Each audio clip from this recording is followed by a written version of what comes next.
Now, our next incredible guest speaker has travelled a long way, and he introduced himself yesterday. We heard just a little part of his story.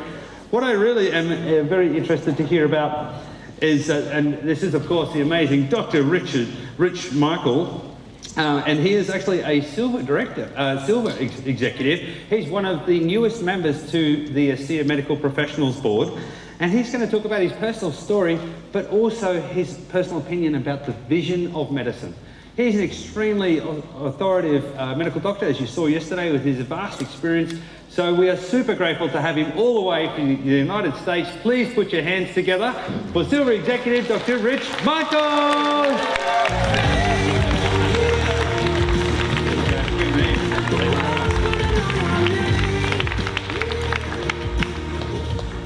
All right, we're on, we're mic'd. All right, everybody up there hear me? Yes. All right. Hey, I'm looking out. Looks like a lot of familiar faces. That's great, that's great. We can cut through some of my first slides then, that's great. Because you know, the problem with me being your speaker now, I am the only thing standing between you and lunch. So, treat me well and we'll get out. Just kidding, just kidding.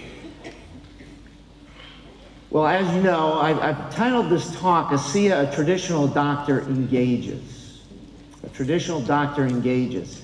And we will actually go through a few of the first slides. So we'll go through these. We covered this yesterday, but I am an undergraduate, BS in Zoology, Duke Medical School, Family Medical Residency in Newport News, Virginia. Then set up a private practice. Yes, an entrepreneur. In our part of the world, it's very unusual, even back then, that someone would get out of residency and desire to start the business. You know, usually the mode is for people to join a practice. I felt it was very important for me ethically to join a faith-based practice. It aligned with my philosophy in life. Couldn't find one that needed somebody at the time I was getting out of my training. So I started this practice, and it's grown over the years. My city loves my fact that I provide jobs for a lot of people. Percentage-wise, we've been a big builder of businesses there. Okay, so that's where I am. Now, the entrepreneur in a traditional pyramid model, I would run almost what a lot of the objections that you get maybe in a pyramid model.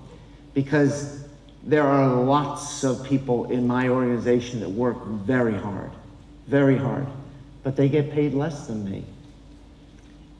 The risk is very high in this model. When I'm on vacation or traveling, giving a talk, no patients are being seen by me. Now, thus, there's no direct revenues by me either. I can't store a bunch of widgets and then, even when I'm away, those widgets get sold. So, I mentioned this yesterday. Can you envision the treadmill I'm on? I'm begging for time off, really. 14-hour days. Really, Saturdays, I go to the gym, have a little personal prayer time, that type of thing. That's the only day of the week, and on Sunday when I get to eat dinner with my wife. So that's it, and yeah, you could say it was yuck. You could say it was yuck. I think Mal gave a great talk this morning. And in part what resonated with me, and I've gotten several questions since I've been here, personal questions about, hey, you know, do you think you could talk to someone, someone special to me? They won't listen. One of the things that's very important as I give my story is to hear the pieces and just insert ASEA at certain points of time in my story to see if I would have agreed with this. Would I have called it malarkey? Would I have been open to it? Because this is very important, because you're encountering people in different parts of their lives. Now, just before we get to that, making the move to a different form of medical practice. I'm excited about this because, I'm at an age where a lot of people are retiring. They're moving on to something a little bit softer. But I just didn't feel that was part of what I'm all about.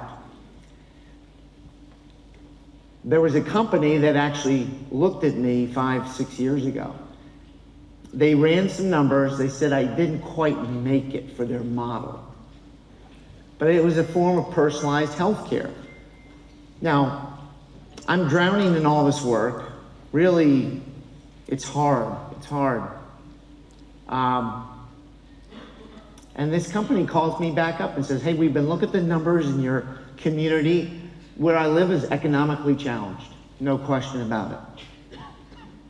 But they said, we ought to look at this if you're still interested. I said, sure, let's look at it. The thing about this company that is so amazing is that they're firmly engaged in prevention. I mentioned this earlier. MDVIP, value in prevention. Now, that's always been a part of what I've wanted to do and trying to do it.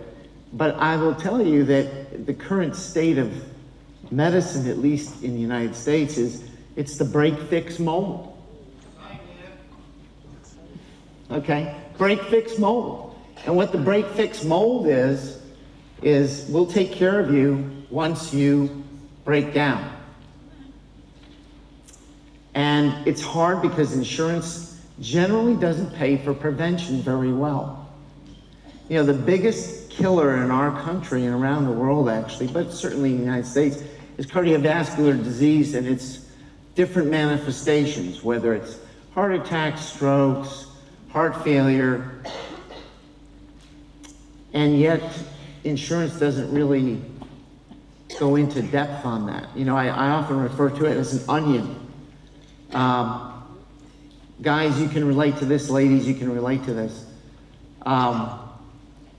If my wife sends me to the store to buy an onion, I look at the outside, throw it in the basket, let's buy it. I get home, she cuts into it. Oh my, it's not a good choice. Go back and get another.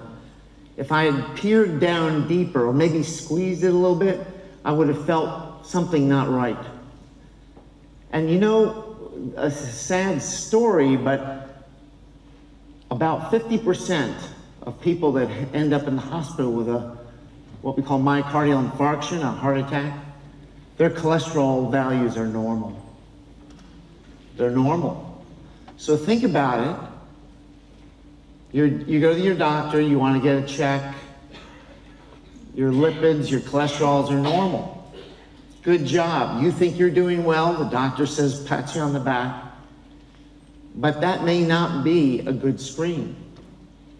There are other markers that we can look at and look deeper. But that may cost some money. And if I start ordering that test, you're going to get mad at me. Why didn't you know? My insurance doesn't pay for this. So what I'm excited about in this new model that I'm going to be involved in is that those markers are part of your annual executive examination. So now we don't have to sit there, and I don't have to sit there guessing, only looking at the first layer of your onion. We can go deeper. We can dive deeper. And folks, one of the things, I noticed that the labeling is different here. But I'm an American doctor. And you've asked me to come and speak to you as an American doctor, right? Yes. Okay. Well, one of the things on my labeling that's approved for me to say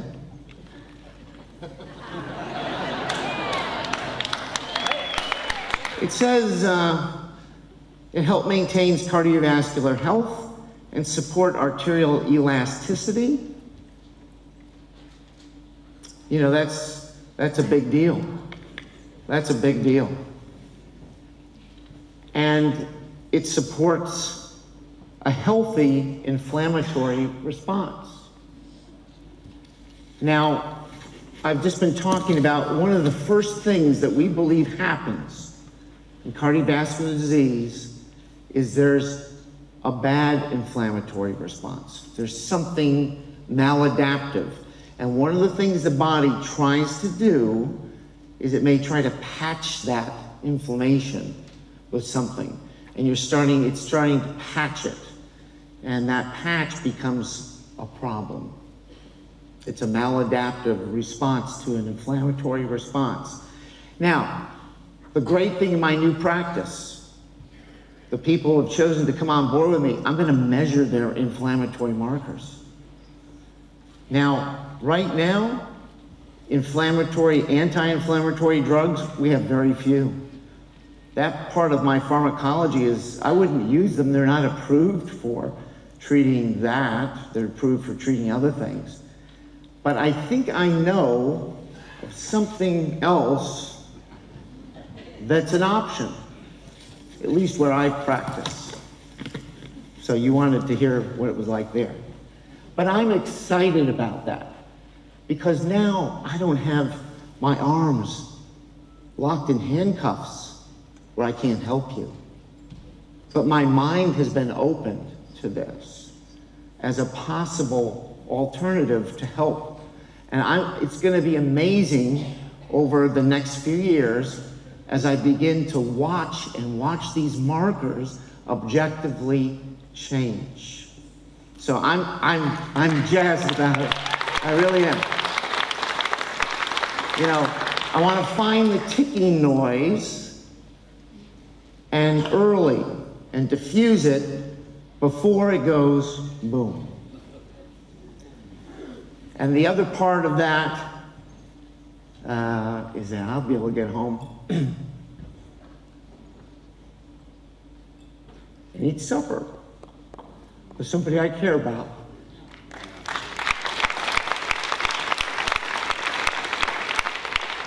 Well, it just doesn't add up. You know, the traditional trained Western doctor, all too busy, but successful now. Tired. Been out of training longer than 15 years, successful in many ways personally, as well as in the practice. Then why, on heaven's name, did I even listen to this story about this drink, about this gel stuff? Why did I do that? Was I at a point where I was soft to hearing about it? Was I prepared in my heart to hear about it? Well, let me reveal the rest of the story. Life happens. Folks, when you get a no one time, listen to why it's a no. It may become a yes later on. I have not been involved with network marketing, but I am a people person, and I engage people, and I teach medical students. The core of diagnosis lies in the history. And the history, if y'all want to go to medical school, here you go. This is one of the keys. History makes about 80% of the diagnosis. But what do you have to do? You have to listen. You have to be patient and listen. They've done studies on us, the doctor community. Within 90 seconds, we're interrupting you in the exam room. We're already interrupting. Okay? So, just life happens. Life happens. And at this point, I'm going to share about my grandkids. Now, there are critters and there's more critters on your neck of the woods that can kill you here. I'm watching now. I'm looking for them, man. I don't have to worry about the sharks, but there's other land creatures here, you know. But there are creatures also in our neck of the woods that can hurt you. And these are tick-borne critters. Several of my grandkids were periodically affected to the point where they couldn't run and play. Now, they're just, average young guys, and they're tearing it up outside. And then the very next day, you would think, well, he probably hurt himself. No, he didn't hurt himself. I've seen it. The knee blew up, hot. I mean, I knew what was potentially going on. They had major challenges. These things would come and go. They would affect them on a periodic basis, but when it happened, it really affected them. And obviously it affected the whole family. But Gideon's issue was a showstopper. And I'll tell you a little bit about Gideon. Now at this point, this is just few years ago, he was 13 at the time. I'll never forget, we had them up for Christmas. They live about an hour and a quarter from us. We had them up for Christmas. We all had a lot of fun together. 2 days later, I'm in my little work spot preparing to see patients. It's 7:30 in the morning. Get a call from my daughter, Anna. She starts to describe what's going on with Gideon. Now, in this one, I did have to interrupt her after 90 seconds because I knew this was very, very serious. I knew. After hearing the symptoms and knowing where he had been just a couple of days before. So I told them, they live out in the bush. They're bushies. They live out in the bush, and you really have to know how to get to their house. It's a little tricky. And so I said, look, rather than wait for the rescue squad, you take them. There's a pediatric emergency room about 20 minutes from where they live. I said, you take them there, get them there now. I mean, now. So they get him there. He was initially attentively diagnosed there, but then they rushed him to Duke. Duke's about another hour away from that hospital. It's my alma mater. He then spent the next 5 weeks there. Now, I would go up generally on the weekends, take care of him. I'd participate in the rounds. It's really a strange situation. Your heart is going out. I'm having to assist him to the bathroom so he doesn't face plant. He can't talk, he can understand, and he can't eat. He had some severe brain challenges. And you never, ever, ever want to be the star patient at a university referral medical center. That's not a good thing for you. But he was. He had all sorts of specialists coming in. I mean, they went out to the house, they did soil samples, they did everything you can imagine. And I'm very happy that they did. He left there basically with severe challenges. And he went to a pediatric rehab. Basically what they were going to do, and it's good that they do this, if we can't figure out what problem you've got and how to treat it, we'll put you in a clinic, and periodically we don't want to lose track of you because medical science is always advancing. It's great. But we won't lose track of you, so about every 4 months or so, you come to the clinic and you just show up and we'll see if there's anything that's changed, etc. But that's what they had in store for him. So he's going to go home. They're trying to reconfigure the house, trying to figure out where do we put him and relocate things. And the next few months was, I call it the lotions, potions, and contraptions time frame. Because quite honestly, nothing was working.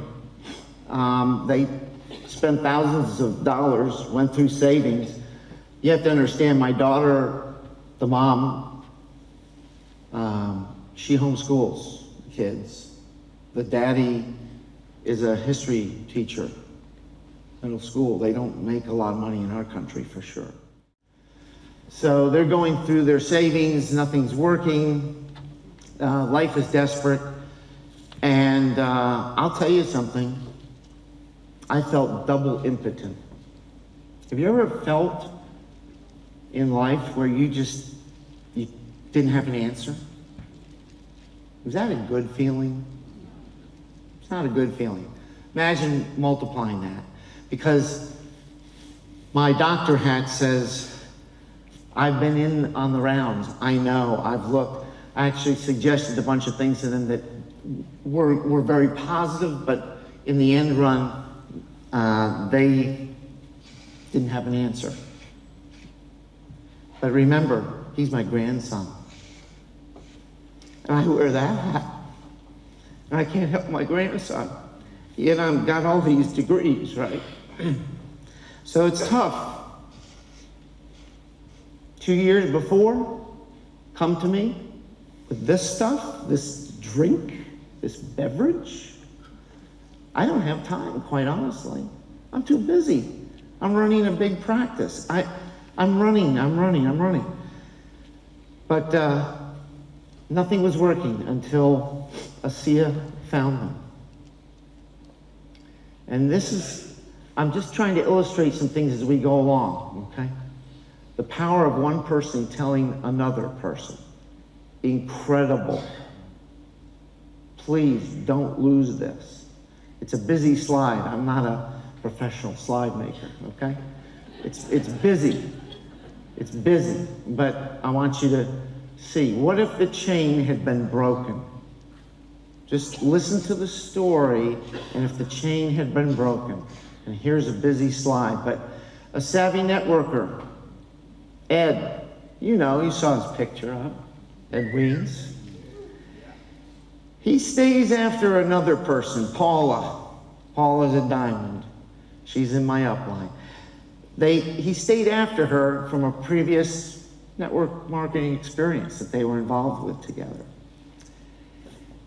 She kind of rebuffs him, but he kind of does that drip stuff, I think you call it, right? The drip.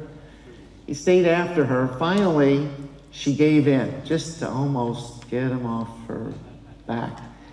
And yeah, they're going to use the product, but they weren't interested in the business at all. And if you know Paula's story, that's a huge change. But finally, Paula and her husband have an amazing health benefits. They have major financial challenges. Now, she's a retired teacher also. But they decided to do the business as well. So, that's weaving there. Paula tells a fellow quilter, now this was a hobby, right? If y'all feel like you can't make a list, y'all have a hobby? Paula had a hobby. Paula, who has this quilting hobby, they're quilting, and there's a fellow quilter who has a major, I'm talking major health challenge in her life. And she's basically been told, actually by my alma mater, that she better get things that you prepare when you're perhaps wanting to make sure everybody knows where things go in order. It was that level of severity. So they're there at the quilting place, and Paula tells Virginia. Virginia decides to take Asiya. By the way, if she walked in this room right now, you couldn't tell there was a problem with her. She's here today. Amazing story. But again, one person telling one person telling one person. Now, Virginia had kids, and one of her kids, her daughter, went to high school with my daughter, Gideon's mom. Basically sees just a prayer request, that's all it is, on social media. Hey, pray for my kids, pray for my family. Life is dealing with us, and we really need help. Well, she reaches out to Anna and basically says what Christina was saying. I think I have something that might be helpful.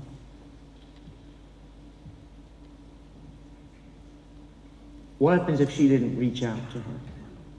What happened if she didn't reach out? Was Anna a positive business associate, a future diamond? No, she was a friend who needed help, who needed reassurance. So she reached out to my daughter. Now Ed, the upline, they actually ended up taking some of the product. It's so funny to hear Ed speak about this now, but trying to find the place and getting out there on the homestead, so to speak, we call it.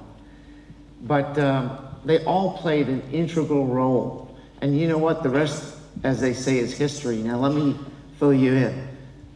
That drink stayed in the pantry for a while, because they were doing all the other stuff, all the other alternatives. Don't blame them at all. Now, I didn't know any of this was going on. Didn't have a clue.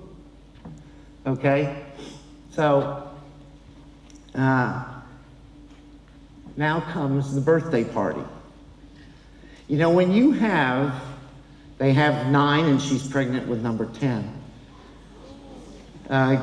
Gideon and his brother are Hispanic by birth. They were adopted. When they finished the adoption process, Anna's getting home and they're bringing the kids home. She says, "Oh, I'm just, this process is just so tiring. You know, it has just been, whew. I'm worn out." She found out she was pregnant at that point.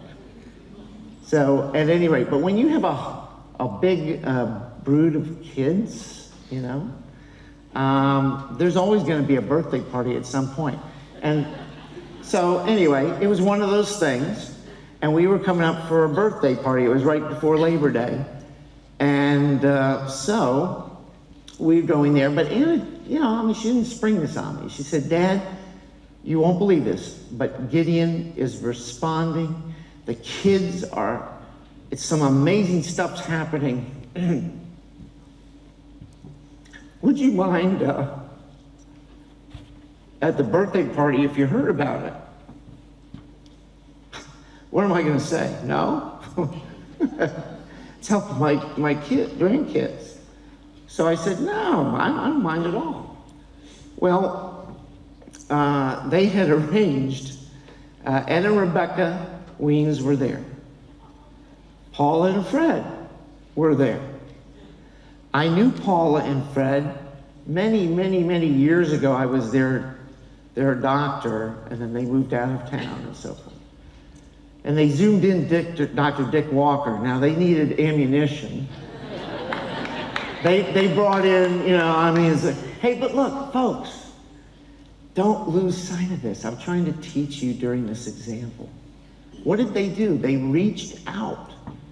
You know, when Anna asked Ed, she said, it went something like this.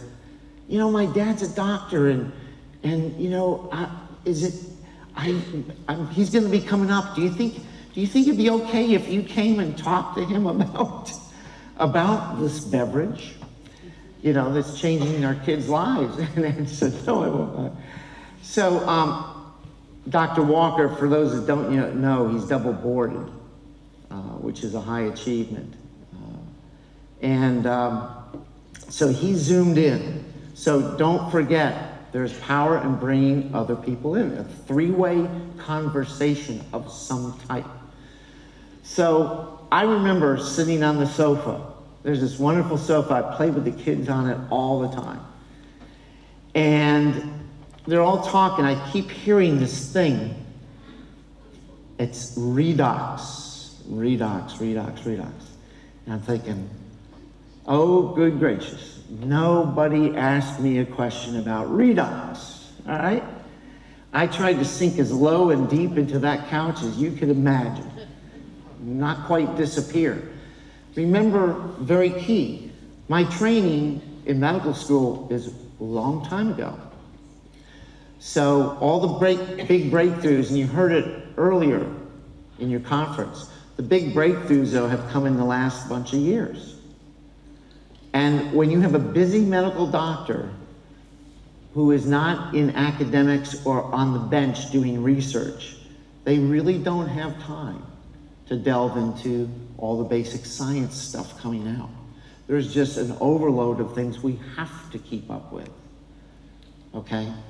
So I don't know what this stuff is, but it's powerful, it's helping, and I have to take a look at this, both for the personal reasons that I've mentioned already. So what I did what I usually do. I didn't know enough about it. It was making a huge impact on my kids. As my daughter says, I have my family back. I have my family back because of this. I didn't know much about network marketing. I'd heard a little bit. But with as many needed in that family alone, the only thing I understood was somehow if I used the product and used it and found a few people maybe who could benefit from it, somehow it would trickle down to them so they could possibly halfway afford this stuff. So that was my arcane views of that. So I set about a little bit of seclusion and lots of reading.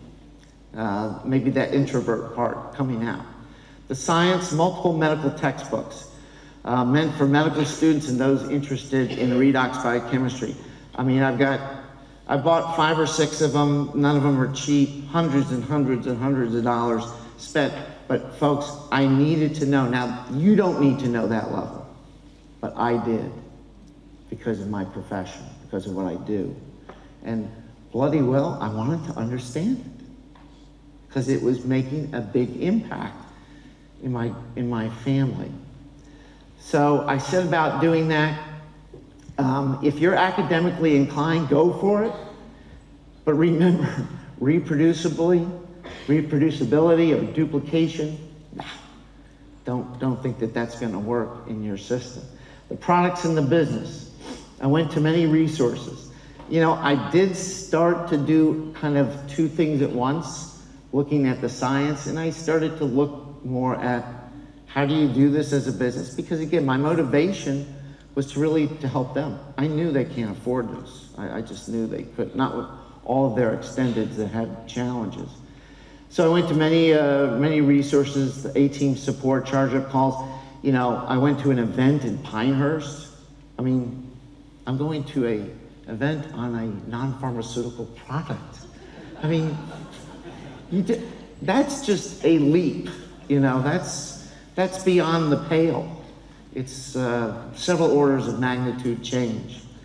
So I went, but again, there were a few physicians there, and I got on the side, talked with a little shop with them, and I heard Rebecca Ween's story. Folks, the stories are stories of truth and impact. Don't forget the power of your story. So it's all new to me. I like challenges. So I started to do this some, you know, and I started using the drink too. Now, here's my own little thing. I had not been sleeping more than an hour at a time because of a momentary lack of judgment. Are there any people in the audience that think in your mind you're like 18 or 20, maybe 25? But you're really not, right? You're really not? Okay. Well, I had that momentary lack of judgment. And as I mentioned yesterday, astronomy is a hobby of mine. I love to go out. Oftentimes it may be with a bunch of mates, and we'll go out somewhere, but this time I was by myself. You know, it's like the surf is up, it's just right. Got my truck and plowed off to a state park I know. And even the ranger left that night, and so I'm there by myself. Got all my gear out, just waiting for it to get nice and dark. And I jumped out of the back of that pickup, and it's not your standard, it's up quite a bit. And so when I jumped down, immediately I thought I have fractured my hip. That's what it felt like. And after about 15, 20 minutes of blaming myself, I said, well, let me see, because I'm gonna have to pack up my gear, drive 90 minutes back to my home, go to the emergency room and hear the bad news. Well, there was debate about whether I ever did fracture it, even with among some radiologic experts.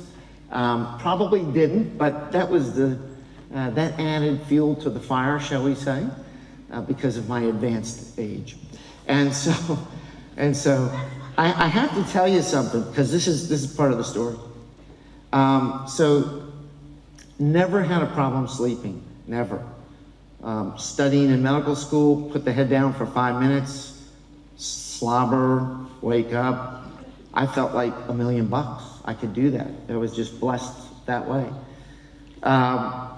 But now, because of this, and it just continued to get worse and worse and worse, I was only going to take,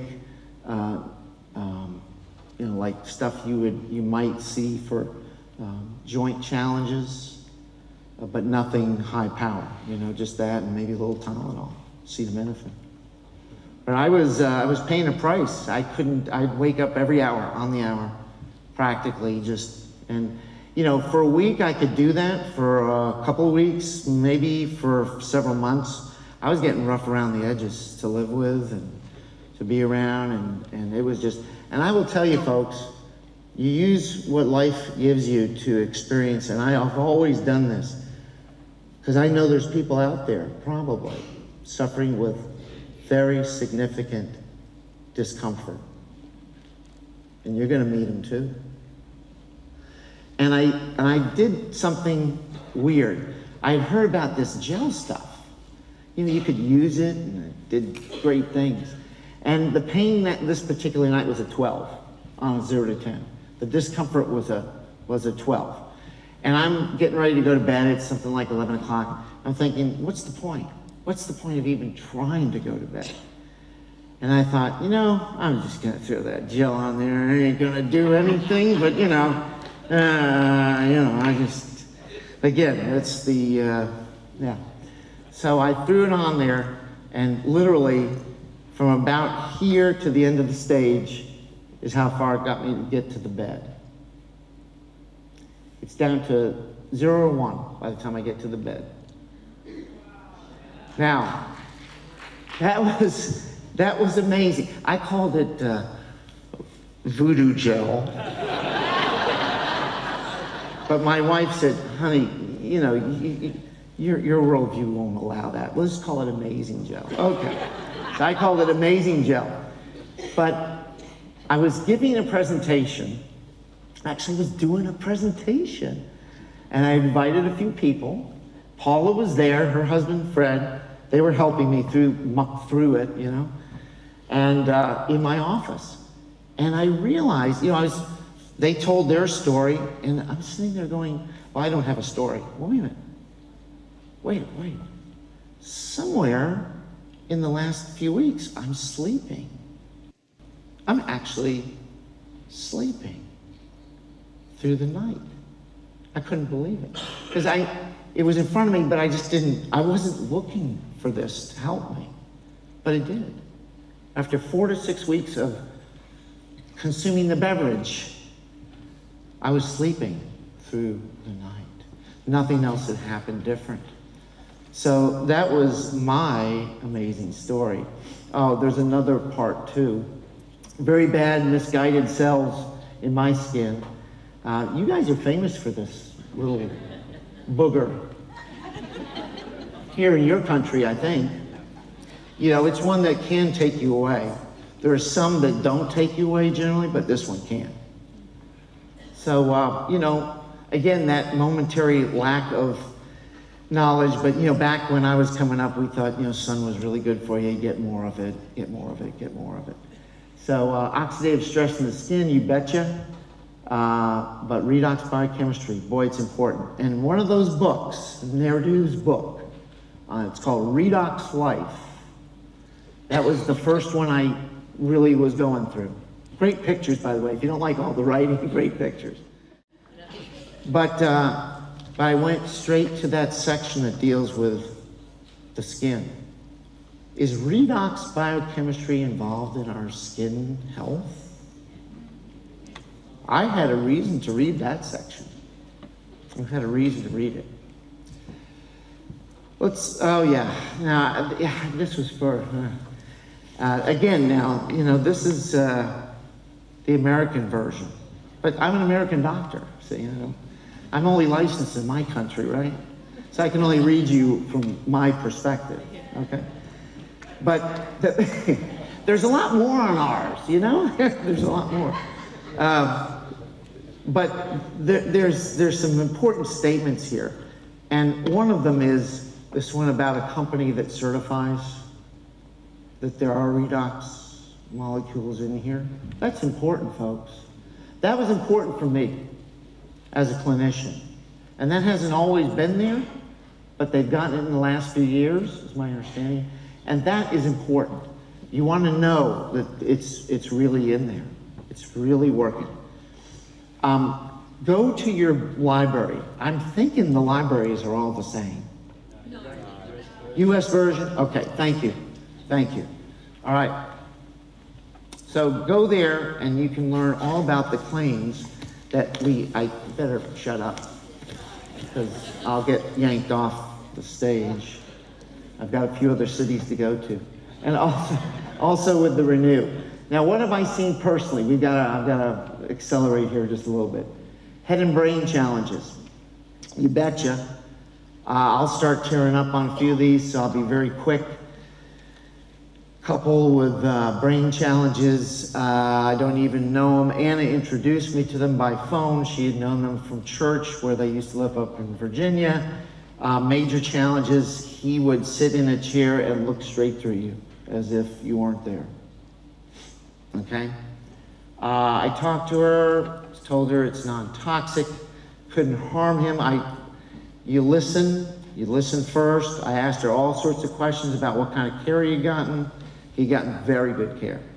He was on the pharmaceutical agents that are needed for this condition. His status was not good. I encourage her, please look at this. Anna called me back. She said, Dad, it's great. She's going to try it. Within somewhere about 4 weeks, he's doing crossword puzzles. Within a couple of months, apparently he would, whenever they would drive in a car, and she had to drive him everywhere, but whenever they used to drive in a car, he'd pat her on the leg when they were driving. He hadn't done that in a few years. All of a sudden, he's starting to do that again. Finally, I don't know what he did as a living. I don't know if he's an engineer, but whatever he did, he kept notes, meticulous notes of what he did when he was working. He found those in a piece of furniture somewhere. He got them out, and he says, honey, didn't I used to do this? And she says, yes. And then he says, I was pretty good at this. Amazing, amazing, amazing stories. Oral hygiene, eye challenges. I know personally of cases where the traditional system takes pictures of the eye. They look for certain things. You get an eye injection into the eye of pharmacologic products to try to stall off that condition. I know a person who no longer gets those eye injections. His doctor's first thought when he did a picture after he'd been using the drink, the beverage, was, hey, who you been seeing? Now, it wasn't like on some dating site. It was like, what doctor have you been seeing behind my back? Because your eyes look spectacular. You're supposed to be here for the shot today. We space these things in the right, who are you going to see? That was the level of the conversation. He said, I'm not seeing anybody but you, and I'm taking this drink. GI tract challenges, weight and lifestyle issues, sleep issues, lung challenges, people who I personally know. On oxygen. You don't want to also be friends with your local, we call it the emergency response system, your ambulance drivers and so forth, you know. You don't want to be friends and know them on a first name basis, because that means they know you, you know, really well. And that was the relationship he had with his EMS squad. And he starts drinking the beverage. And I've heard him say, and heard his wife say, "Get off the roof! You don't need to clean those leaves off." He doesn't use oxygen anymore. Kidney challenges. You know, I like it when we can objectively measure things. It's a lot of fun for me because that's my background. Objective measurements. And the kidney challenges I've seen in my own practice. Folks, when you hear that we've got something fantastic, we do. And we're just hitting the beginning surface, okay? Now, some of you need to write this down because you've asked me some questions along the way. This is a search engine. It's like Google, it's like Bing, but it's Google Scholar. That's the search engine, okay? So you get on that search engine, and then you'll have a search bar. And you can literally plug in redox biochemistry and whatever you're interested in. I mean, you know, whatever the topic is that you're interested in, just plug that in. And literally, I'm not kidding you, thousands of published articles will come up. And you'll have to, you know, you'll have to delineate whether maybe I just want 2019, published in 2020. But you'll still get hundreds and hundreds and hundreds of articles. Now, for many of you, if you're not science lovers, it'll just go over your head. But you can see that there are those learned people who are looking at this, okay? They're looking at this very, very carefully. And I dare say there are going to be more Nobel Prizes awarded in this field before it's all over. Before it's all over, guys. And you know, the thing is that you already know more than most people. In all the people I've talked with, unsolicited, I've only found one who knew about redox molecules. He's a biochemist. I didn't know he was. He was at my church. I was just trying to meet some new people. So it's amazing, but most people don't know about this, and you know more than the public knows. You know, but here's the thing. In medicine, if I know you have a problem and I don't have a fix for your problem, it's not so much fun. It's not fun for me, it's not fun for you, you know, but folks, you have an opportunity to share, and that's what we're going to wrap up with here. And I just would say this, say thanks to our wonderful company, that this is not a pharmaceutical. Because if it was, I'd be one of the few ones that could use it, right? You'd have to have a degree to be able to write for that prescription, right? So it would be the purview of those able to prescribe. What a shame that would have been. That would have been a shame. And there's some debate as to whether it would even have been produced in the first place. Yet the responsibility as well as the privilege is yours. It's mine. Thanks again to CF for pouring dollars into research. Now, I didn't know what Tyler was going to talk about when I made these slides up, but some of my favorites, and again, you might have to go to the American site library, I'm not sure. But my favorites, the metabolite study, Tourette genetics study. If you go to the science little category in the back library of the US version, I guess, you can see there's some nice science summaries there. You know, you can do this, folks. It's non-toxic, it's safe, The biochemistry works in every frickin' cell in the body. I mean, it does. It does. I'll tell you another quickie. I'm gonna keep you from eating lunch, but I see the time here. I've got a patient. She's in her 90s. She comes to see me about every 6 months. I just love her. Have known her for over 30 years. And she comes in with her son, and you know, her skin is just challenged. You know, it's seen a lot of mileage, and there's some other stuff going on there. And this last time I had seen her, I saw some stuff that I think might be bad cells. But you know what? She's in her 90s. I don't want to cause more problem for her and anguish, etc., etc. I said, hold on. Let me go get something. I want you to try something. So I got some of the gel stuff. And I asked, I was smart about this part. I asked the son, take a picture of her, and then we're gonna do this. So she comes in. Now, normally I wouldn't have seen her for 6 months, but I really wanted to see her, you know. And I said, why don't you come back in about a little over 2 months, and let's see how things are going. She comes into the office, and I tell you, it was like this. I looked at her, I said, you know why you're here? She laughed. She said, yeah, I know I'm here. I said, I have one question for you. Because you knew why you're here, did you wear makeup today? And she laughs. She says, no way.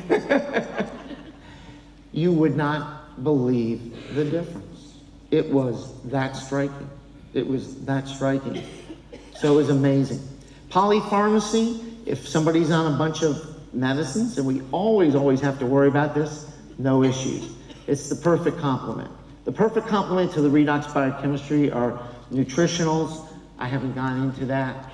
I think I'm going to try to wrap it up. So lunch is awaiting. Life-changing experience. Have I had a life-changing experience with ASEA? Personally, yes. On many, many levels. I'm just a doctor. But life happens to everybody.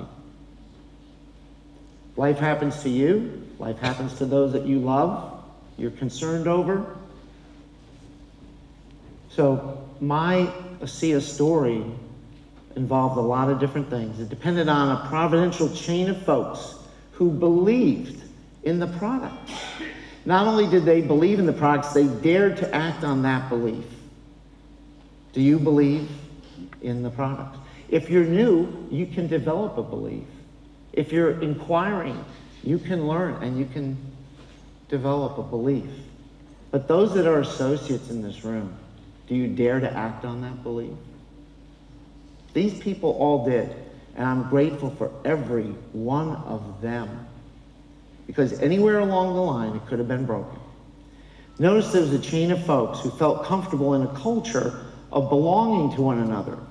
Did only one of them show up? No. They had a team assembled. They knew potentially what this doctor's objections might be. And so they kind of, it's fine, they stacked the deck. But the good Lord had stacked the deck before them. The heart was ready. The heart was ready. It was right. My intersection with ASEA is helping me to become a better physician, willing to explore and embrace non-pharmaceuticals for the benefit of those I love, that I care for. And folks, that privilege and opportunity is yours as well. Have a blessed day.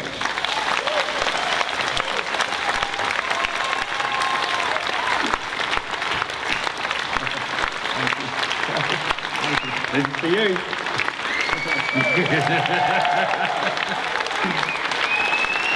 Thank you. Thank you so much.